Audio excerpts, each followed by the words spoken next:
Je suis sûre que ça t'est déjà arrivé de commencer la semaine ultra motivée, avec une assiette impeccable, et puis mercredi, tu craques sur un biscuit. Et là, dans ta tête, c'est le drame. Foutu pour foutu, j'ai tout gâché, je recommencerai lundi prochain. Et là, tu passes le reste de ta semaine à manger n'importe quoi en culpabilisant à chaque bouchée. Eh bien, si tu te reconnais là-dedans, j'ai besoin que tu m'écoutes. La perfection, c'est l'ennemi numéro 1 de ta transformation. C'est elle qui t'enferme dans ce cycle épuisant et qui empêche ton corps de trouver son équilibre. Parce que tu ne peux pas avancer si tu passes ton temps à te punir pour un simple écart. Donc, reste bien avec moi, je vais t'expliquer pourquoi le tout ou rien bloque ton métabolisme et surtout, je vais te donner ma règle d'or pour que tu ne culpabilises plus jamais après un plaisir. Alors, on t'a sûrement mis dans la tête que pour réussir, tu devais être à 100% tout le temps. Mais la vie, ce n'est pas ça. Ta vie, c'est des imprévus, des restaurants avec les copines, des coups de fatigue, des cycles hormonaux qui te chamboulent. Et donc, quand tu essayes d'être parfaite, tu places la barre si haut que ton corps et ton esprit finissent par saturer.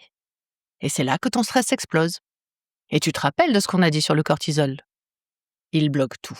Et donc, en cherchant à te contrôler, tu crées exactement l'environnement que ton corps déteste pour lâcher le poids. Le tout ou rien, c'est une prison. Tu passes de la privation extrême au lâcher-prise total. Et ton métabolisme, eh bien, lui, il ne comprend plus rien. Il finit par stocker encore plus parce qu'il vit dans une insécurité permanente avec toi. Et maintenant, donc, si tu changeais les règles du jeu, si au lieu de viser la perfection, tu visais juste la régularité dans la douceur. Imagine un peu qu'un écart ne soit plus un échec, mais juste un moment de vie. Parce que, il faut être clair, un biscuit ne t'a jamais fait prendre 5 kilos. Et tout comme une salade ne t'a jamais fait perdre 2 tailles de pantalon. Ce qui compte, c'est ce que tu fais la majorité du temps. Et donc, la vraie victoire, c'est quand tu es capable de manger ce morceau de chocolat avec plaisir, sans te dire que tu es nul. Et de reprendre ton alimentation équilibrée au repas suivant, tout simplement. Et c'est là que la magie opère. Quand tu lâches cette pression, ton système nerveux s'apaise. Ton corps se sent enfin en sécurité et c'est là qu'il commence enfin à coopérer. Et donc la bienveillance, c'est pas juste une jolie idée, c'est ta meilleure stratégie. Donc ma règle d'or pour toi, c'est la règle du prochain repas. Si tu fais un écart, ne te dis surtout pas foutu pour foutu, je recommence lundi.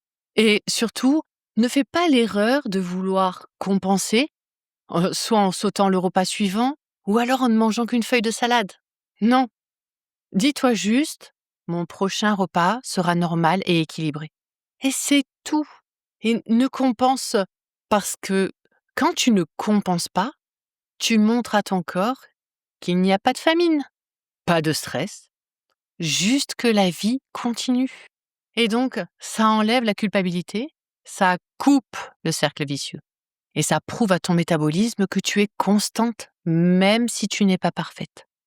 Et c'est toujours la régularité qui gagne sur la durée.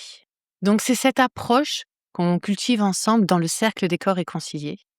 Parce que je ne suis pas là pour te transformer en robot. Je suis là pour t'aider à devenir une femme libre et en pleine santé. Donc je t'apprends à naviguer à travers les imprévus sans jamais te perdre de vue. Et on déconstruit ces schémas de perfection qui te font tant de mal pour que tu puisses enfin avancer à ton rythme sans pression. Donc, si tu es prête à laisser tomber ce fardeau pour enfin trouver la paix, eh bien rejoins-moi. Je te laisse cliquer sur le lien dans ma bio pour faire le premier pas. Et puis, on se retrouve de l'autre côté.